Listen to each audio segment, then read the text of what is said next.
Podcasting has been a steadily growing facet of entertainment for years now, but did you know there's a podcasting network here in Farmington? Kyle Wright is a local podcaster with the Barn Media Network, and he says the company comes from humble beginnings. The Barn started fall of 2021. Basically, Chad was just kind of bored sitting around, and he was like, hey, let's start a podcast. He reached out to Anthony and Dale, and they started Vulgar Display of Podcasts, which, like I said, is our kind of heavy metal podcast, doing a lot of band coverage, talking about heavy metal bands and the kind of music that Dale, Anthony, and Chad were into. And then Chad started building this as his kind of man cave, and once he built this bar here, he was like, that would make the perfect podcast area. So from there, it just kind of grew and grew and grew. And they added shows on. They added Knuckleball Primetime. There's a show called Birds and Swords. They came on. And it just kind of grew, and they started having more and more shows come on. And the idea was to basically have like a network so that you could tune into the Barn and there would be something that everybody was interested in. We have Parkland Sports, which is huge.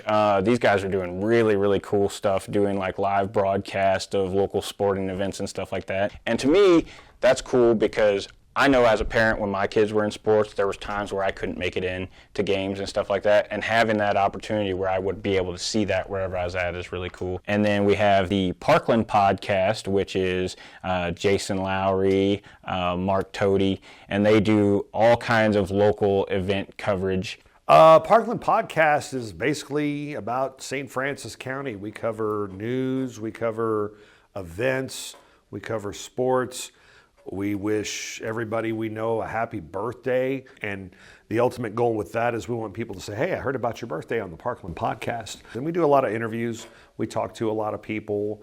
It started out just kind of wanting to interview all of the candidates in contested races locally, and then it kind of evolved into what it is now. Since then, the Parkland Podcast has averaged around 200 views per video, but everybody has to start somewhere. I was talking to Mrs. Lowry once, and she said, you ought to start a podcast. And I was like, well, the only way I'd do that is if I could do it with my old buddy Mark Toady, and he's going to work at J98 till he's 80. So I guess when he finally retires, we'll start doing a podcast. But then Alpha Media got rid of all of their on-air people in the state of Missouri, and that included J98. And my friend Mark, after doing, working at the same place for 40 plus years, was just told, you no longer work here.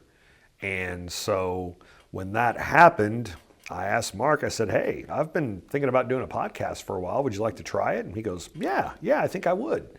And so that's kind of how it all came about. Fortunately, getting involved with the Barn Network and with Chad Winch really helped speed up the process, because had we started this from scratch on our own, it would have been extremely difficult to get off the ground. So with his equipment, his location, and he's been doing it for a while. And so he had some really good tips, some really good expertise to share with us. And so that's helped out a ton as far as getting everything going.